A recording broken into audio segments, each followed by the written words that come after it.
Supplies. We're going to be using just regular watercolor paper today. However, you can use mixed media paper or pastel paper. Anything that has the tooth, that has that kind of rough surface is going to be like really wonderful for pastels. So whatever pastel you're using, that rougher paper is better.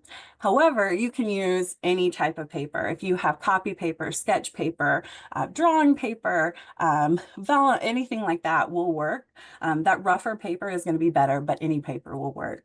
So I'm going to be working off a piece of watercolor paper today, and then I have a scratch piece of paper that I'm going to be using as well. And I'll explain the importance of a scratch piece of paper as we're going through our process. So if you have a little scratch piece of paper, and it can be copy paper, notebook paper, anything like that, it can be helpful.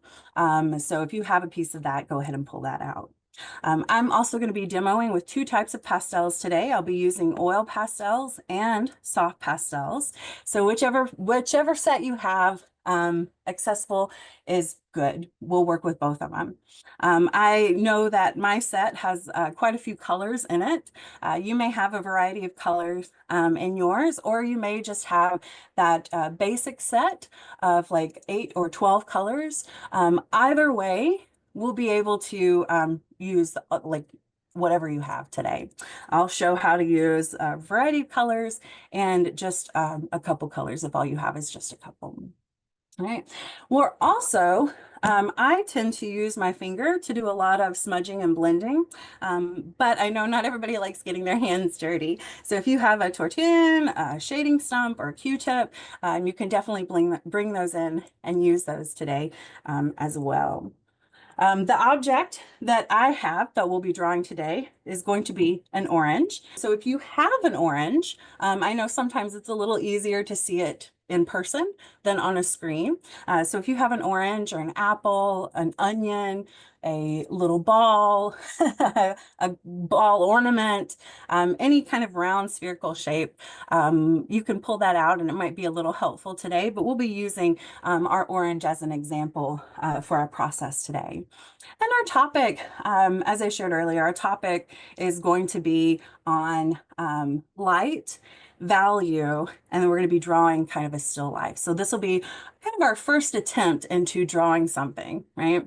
What we're talking about today, even though we'll be drawing an object, what we're talking about today, these like techniques and steps are really helpful with a variety of drawing. So landscapes, portraits, things like that.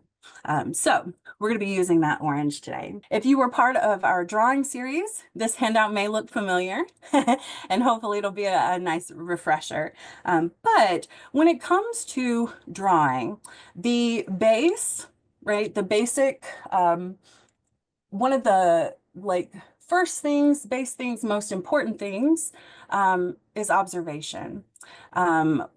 Noticing the shapes, noticing the light, noticing the shadow, noticing the color changes, just taking a moment to observe. So whatever type of drawing you're doing, whether it is charcoal, pastels, paint, whatever type of drawing you're doing, observation is like the best first step. Even if you're drawing something from imagination, something completely made up. So if I am drawing a tree that doesn't exist in real life, I still want to pay attention to how light interacts with bark, the way the color changes, kind of the shape it leans. Even if I'm not following that exactly, it gives me a lot of information to kind of create from. And so, as I said earlier, what we're going to be doing today is looking at an orange, a round object, and kind of creating our first still life from that. But I want to start off by talking about a value scale. So when it comes to drawing something, whether it's in black and white, grayscale, or in color, there are value changes that happen. This orange is a great example because it's orange. And so we know that's going to be our main color we're working with.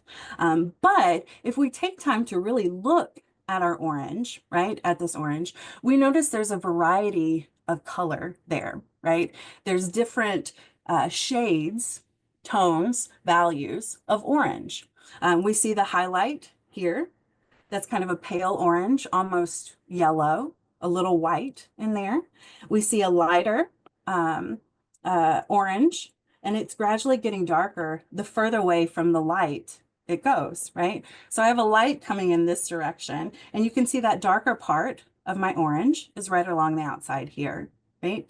So even though this orange is orange, it also has a variety of color inside it, from yellows to reds to greens to whites. It's all kind of mixed in. And so a good way to start drawing is to think about those different values, right? Now, our process that we're using today is not like this is the way you have to draw an object every time. Whatever way works best for you, of course, is the best way. But we're breaking it down this way today, just so we can kind of see what makes up these different values, how we get these different values. What you'll notice with something like this orange is that there's no hard line where that light orange, where that yellow goes into that next shade of orange, that next value of orange, right? It's kind of a smooth blending. We're going to kind of get that as we go through our drawing process today. So again, whether you're doing grayscale or color, there's about 5, 6 values that you want to have, right? We're thinking about a mid-tone, right? You're thinking about a light tone, a darker tone, your highlight, and your shadow, your darkest spot. So in this drawing here, you can see that lightest color is where the light is hitting, and that darkest color is the furthest away from the light. So it's a kind of steady value change. There's no hard line from those different shades, those different values, right? It's kind of a smooth transition. And so that's what we're going to be drawing today with our orange. So when it comes to drawing color, we're going to use for this drawing today, if you're doing the orange, we're going to do about 4 values of orange, and then have a highlight and a shadow. So we're going to be doing basically 6 colors today. If you don't have a variety of orange here, right, that's okay. You can, if you just have a yellow, one orange, and 1 red, you can still get those 6 values today. So we'll kind of walk through that together. You may notice my orange here. I have a light coming from the right, right? We see that highlight, we see the value change, that orange get darker as it goes away from the light, and then we see that shadow. One of the things to notice about the shadow, well, 2 things. The first thing to notice about the shadow is there's like a little gradation in the shadow. You see a darker shadow closer to the object, and it kind of lightens the further away it goes. There's not a super hard line on the end. It kind of fades a little bit. We have a hard line where the orange ends and the green starts here, but where the shadow kind of blends into the green is not that hard line. The next thing to notice is that the shadow is not black. Rarely, when you're adding color to an object, like doing a still life, are you going to use black. Black is great for outlines, and of course, black is great if you're drawing a black object. But when you're doing shadow, there's rarely any black in that. If we really look at this color here, it's not black, it's a darker shade of that green, right? So it's adding in maybe a little brown, maybe a little blue or a little purple to get that darker color. It's not using black for that shadow. Depending on the surface that we are drawing on, you're going to get a different color, right? So if I move this green object and I put it on the white here, again, you can see that this is not black. We're not going to be using black today, but there's a little white, like it's an off-white color, but there's also little bits of orange and red that are kind of reflected in that color. And it's because of the reflection, right?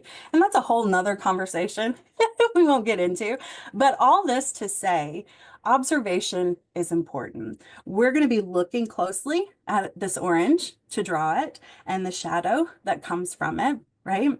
And bringing in all those colors that we're seeing. Even though this is just orange and this is just white paper, there are lots of other colors that are inside. The first thing to notice to get started is to think about that shape, right? So my orange here, we can see it's not completely like a perfect circle, which is one of the main reasons I love working with nature because nothing is perfectly smooth. And so my shaky hand doesn't have to be perfect, right? So we can have kind of a wonky line for our orange. But to start off with, we want to notice, right? And so I'm noticing the circular shape, right? I'm noticing the highlight and how the color changes. I've got about 4 values, and we'll kind of walk through that in a moment. I'm also noticing the shadow, where the shadow is going. That shadow is on the opposite side of that highlight. So that light is coming in this direction. That shadow is going to go in this direction. Okay. So I'm going to set this aside for a moment and pull out my scratch paper. So let's talk color. I mentioned how we're going to be doing 4 shades of orange. So if you have 4 shades of orange, that's perfect. I'm going to pull out my 4 shades with my soft pastel here. These are my 4 shades, and then with my light pastel, or my oil pastel.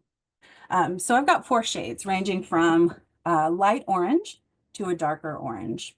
Now, if you don't have 4 shades of orange, that's okay. I'm going to, just so I can match my colors when I put them back in my tray, for my soft pastel, I have my light color, my mid-tone, my second mid-tone, and then my darkest color. And you can see in just these here that I have one that has more yellow in it. There's a little yellow in here, my orange. There's mostly orange.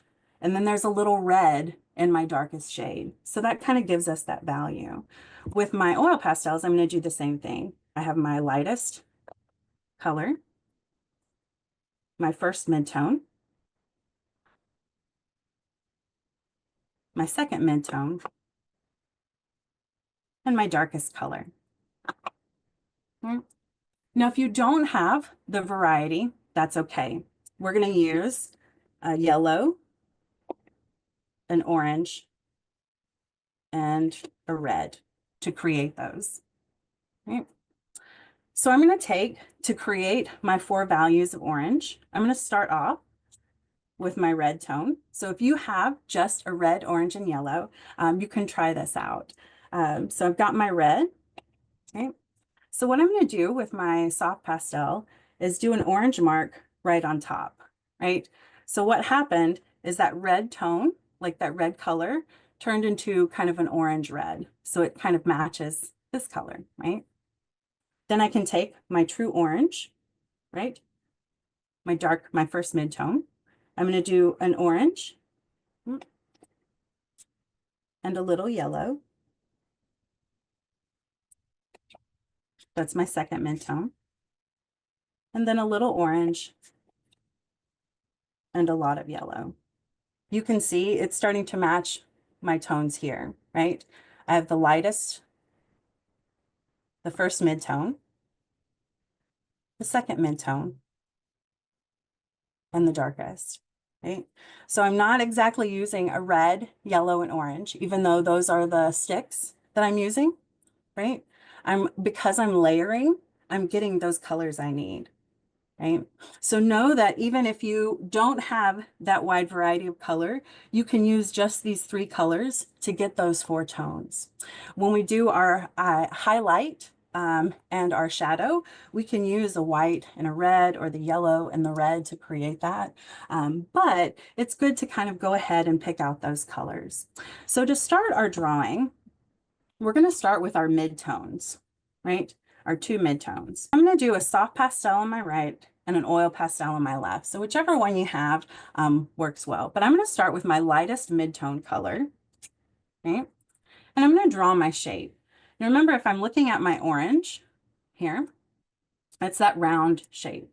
So I'm just going to kind of create that round. It doesn't have to be perfect, right? It can be wonky in nature, right? So I'm going to take my oil pastel and do the same thing.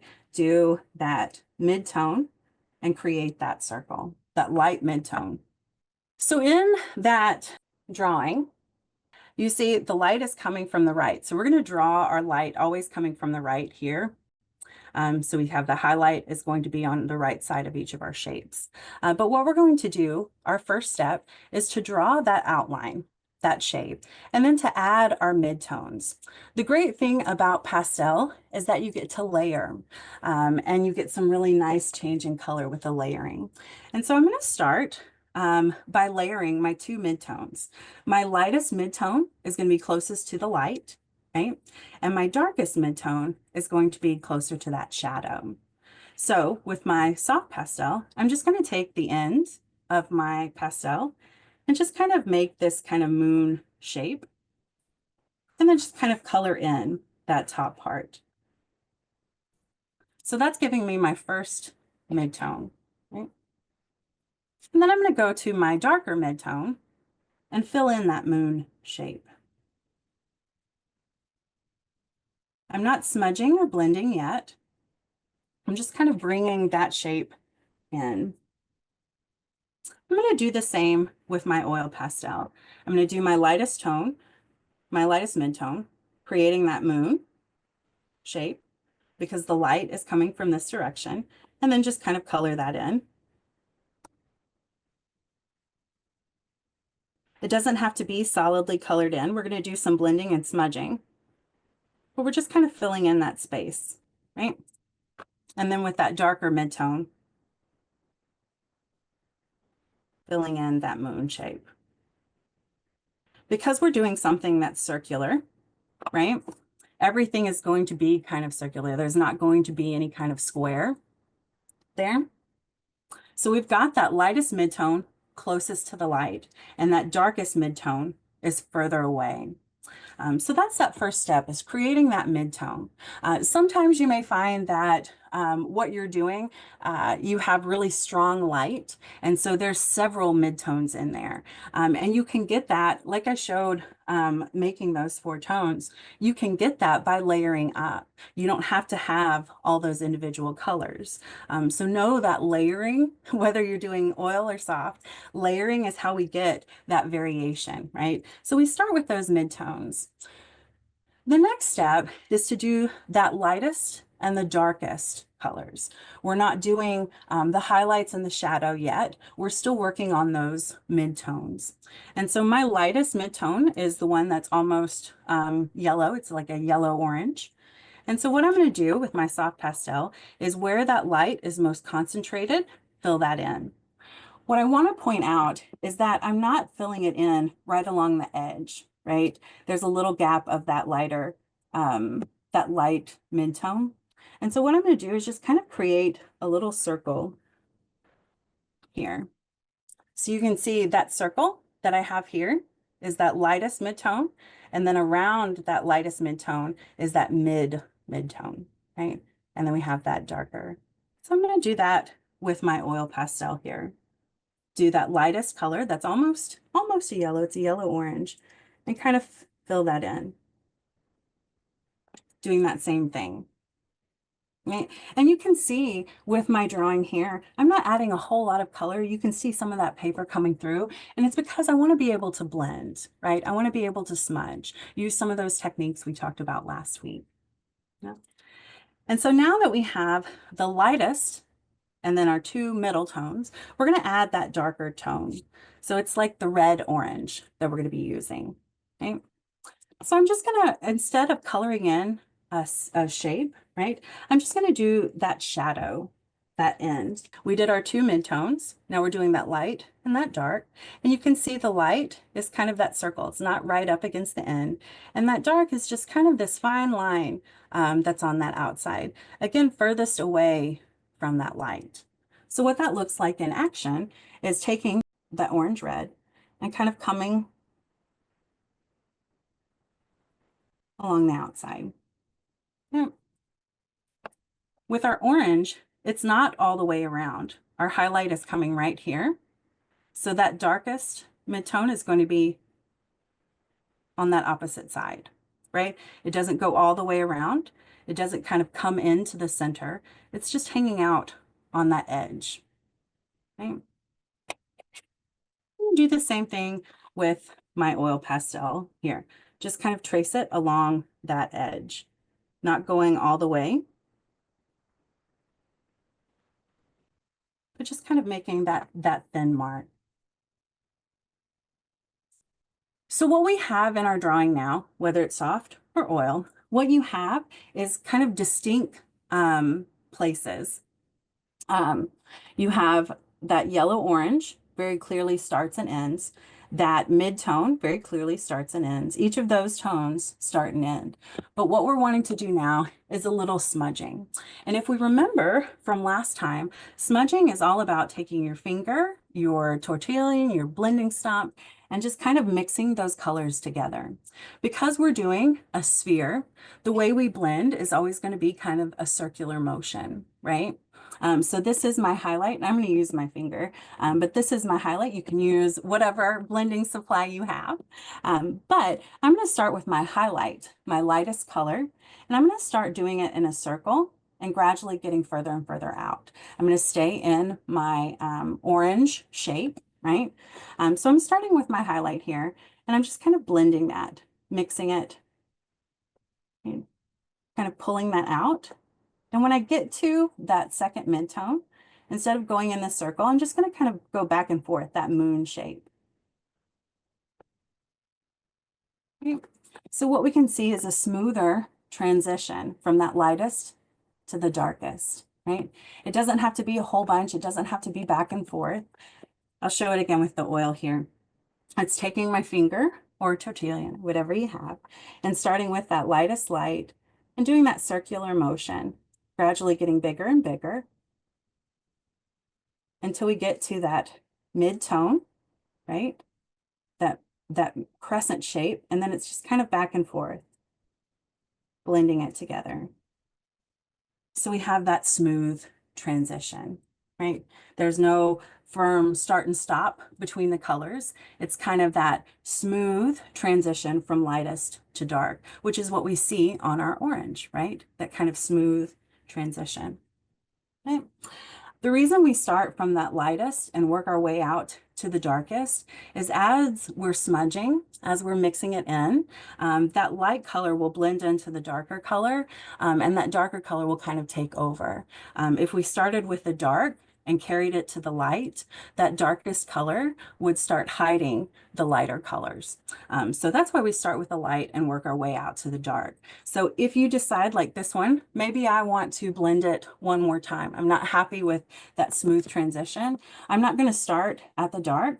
I'm going to start at the light again, the lightest light, and just kind of work my way out, blending. So I get that smooth transition.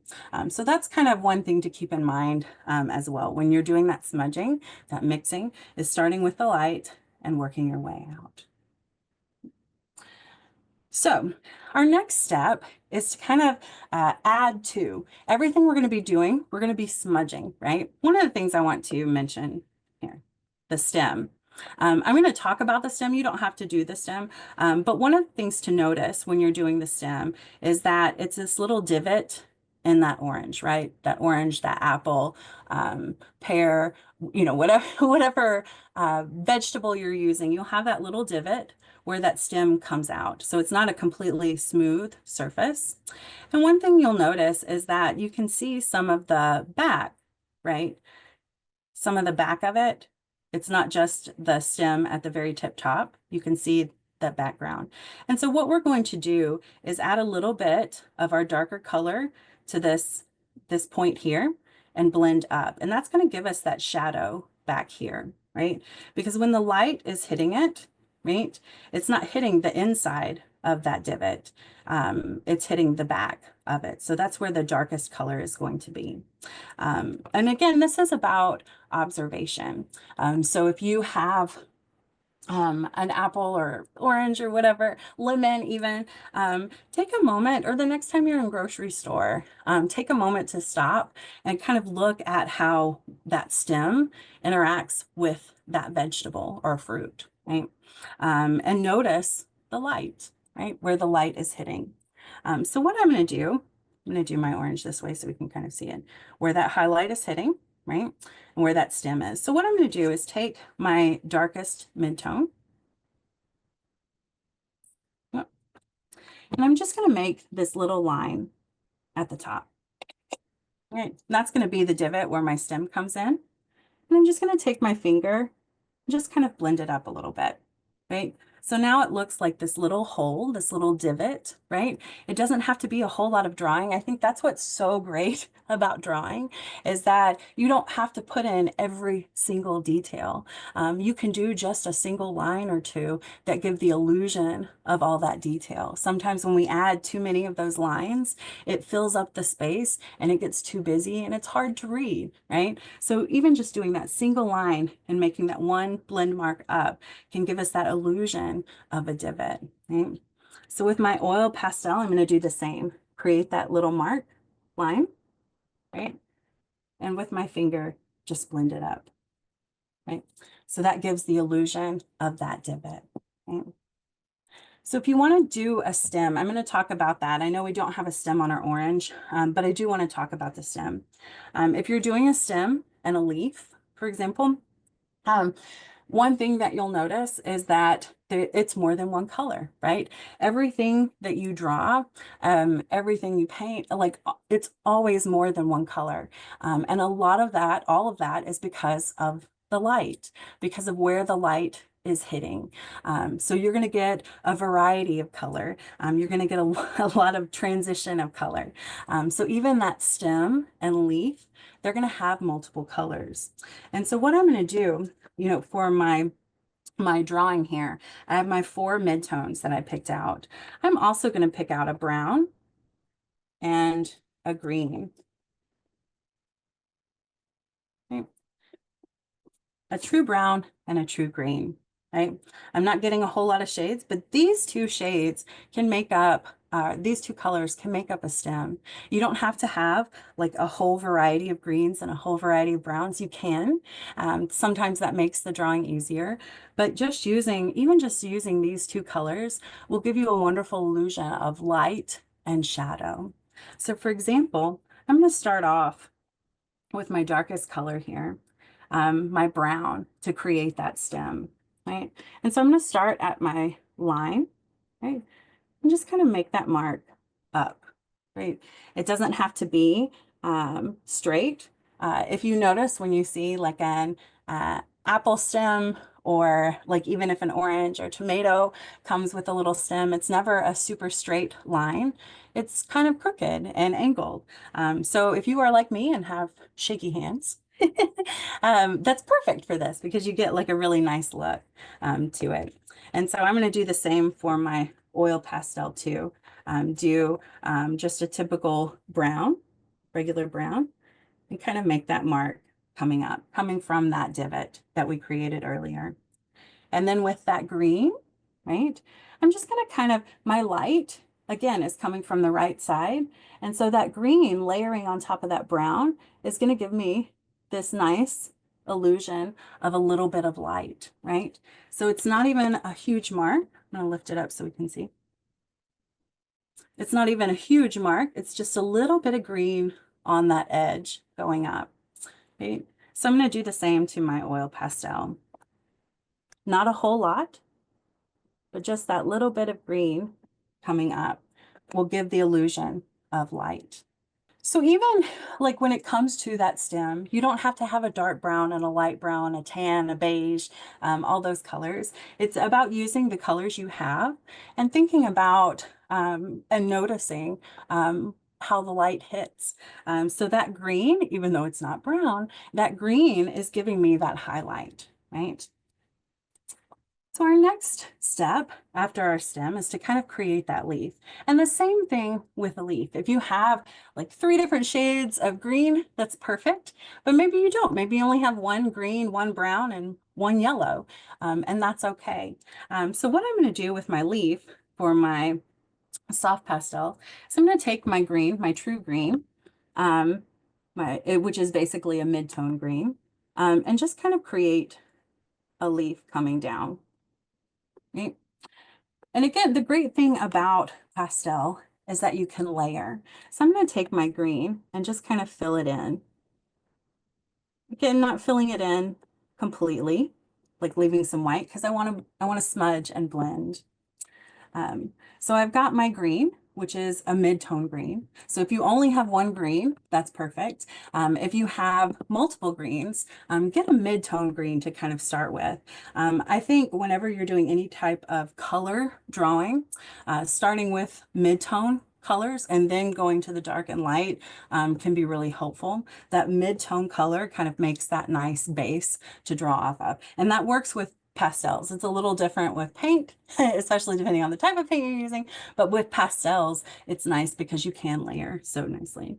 So I'm going to say if you have a light green or a pale green blue, right? You can use that as your light tone. I'm going to use yellow as mine.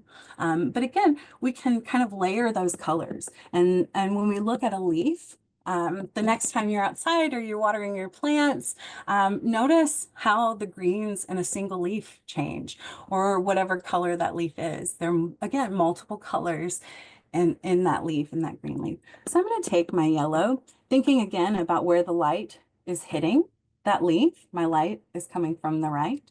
And I'm just going to kind of add that light, that yellow. So I just kind of filled in a little bit of the yellow on part of my green. I didn't cover the whole thing. I just put it kind of on that side that's facing that light would hit. Because that next step is to take your finger or your Q-tip, your tortilla, and just kind of blend that, starting with that light color or the lightest one and then going to the dark. Okay. So you're getting that kind of two-tone look. I'm going to do the same with my oil pastel. So if you have just a regular green, right, you can, a mid-tone green, create that leaf, and then just kind of quickly fill that in. And then here, I'm going to use a light green so you can kind of see the difference between a light green and just using a yellow, that both of them work, right? Whatever you have works. It's just thinking about the colors you're seeing with the light and layering things up to make those colors. So I'm going to take my light one and kind of do the same thing. Think about where the light is hitting, right? And make that the lightest color. And then with my finger or tortilla, going in and smudging and blending. Okay. So we've created the base of our orange, right? We started by creating the lightest color, noticing where the light is hitting, creating that lightest color, gradually adding some darker tones and lighter tones, right? And then smudging to kind of create that smooth blend, that smooth transition of color. Every step that we've taken to kind of create our orange, right, our still life here, was always thinking about the light.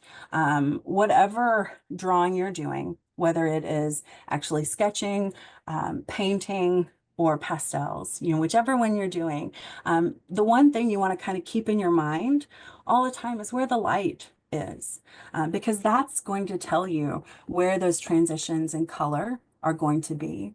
And if you're doing like a black and white, that's going to tell you where the transition from that white or light gray to the black, that darker color is going to be. So it's always good to keep where that light is in your mind, right? Even if you're doing a landscape, a portrait, you want to think about where that light is hitting, where that lightest color is going to be, and where that darkest color is going to be. And so our last step in creating kind of our still life here, our orange, is thinking about that highlight and where that shadow comes in, right? And so for a highlight, if you have just a plain yellow or a white, you can use that. I'm going to use white. But I want us to kind of look here at this orange. You can see where the light is hitting. You can see that highlight. It's kind of sort of circular, but not a complete circle, right? Because we're working off a spherical shape. We're going to get something that's sort of circular, right? But you can see it's kind of stretched a little bit as it's going around that curve. Again, observation helps us, right? Being able to notice how that light is hitting that round shape will tell us how to add that highlight to our, even though it's flat, we're working off a flat surface. It tells us the shape that we need to make this look like a round surface, right? And so I'm going to take that white and kind of do my mark here. So everything we've kind of blended, we've smudged, we've mixed together. With my highlight, I'm not going to do any blending or smudging. I'm going to let that just kind of sit. Okay. So I've got my little highlight here. So my highlight, again, is the opposite of the darkest, and it's also where that light is hitting, right? Everything was blended, smudged, right? But that white, that highlight is pretty strong, right? We'll do the same for my oil pastel too, thinking about where that light is hitting, right? And how it is the opposite of where that dark is, right? And so we're just kind of adding that highlight.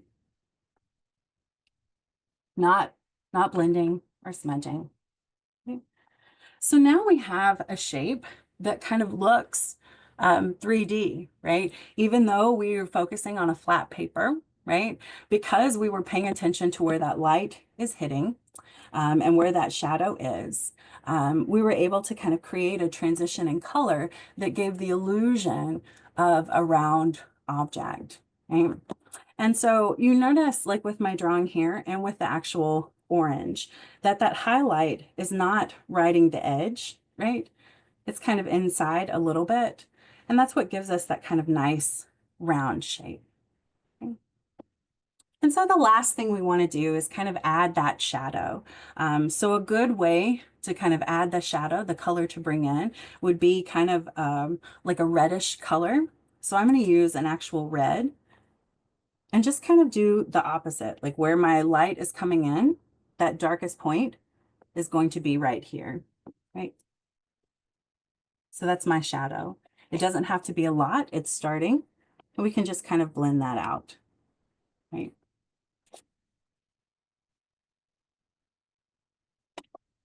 And kind of pull that out. We can add other colors or tones to kind of let that happen, right? Smudging and blending to bring that shadow. I'm doing the same again with the oil pastels as well. My light is on one side, so that means my darkest point is going to be the opposite, where it hits, where it's sitting, bringing that out a little bit. Right. Maybe adding a little of your darkest mid-tone, right? And just kind of pulling that out. So that gives us that volume, that appearance, that look of a round shape. One of the issues with soft pastels is that they can be dusty, and so you kind of get it everywhere. One of the things that I typically have with me is, well, I have a baby wipe or a wet paper towel, and that helps me kind of keep my fingers a little clean when I'm doing like the blending and stuff. But also, like if I notice, like here, I've got some dust.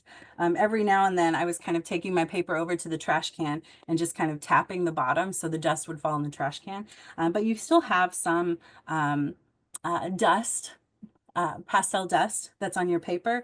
You can take that wet wipe, that wet paper towel and kind of pick up some that way. Or if you have that kneaded eraser or soft eraser, those both work to help pick up some of that dust. It's hard with the soft pastels because they are so messy.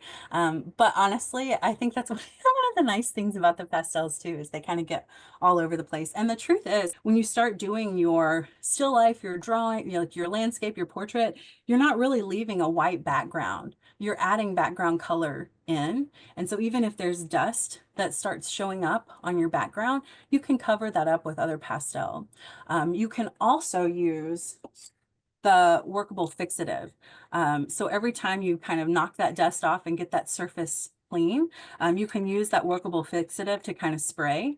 And once that spray dries, you can actually draw on top of it. That's one of the great things about the workable fixative, is that it kind of protects the surface while you're drawing. I know that we covered a whole lot of information in one sitting. So I hope it doesn't feel super overwhelming, and that you were able to kind of follow along a little bit, and create these shapes, that color transition. Today we were focusing on drawing an object. We were focusing on value changes and light, but also you pulling in a couple techniques of layering, smudging, blending, and then that kind of fine line drawing. Thank you everyone for being a part of today. Thank you so much. And if any questions come up, always feel free to jump in, and ask, or email us at our contact@Mather email or on our Facebook page. We're happy to answer as many questions as we can.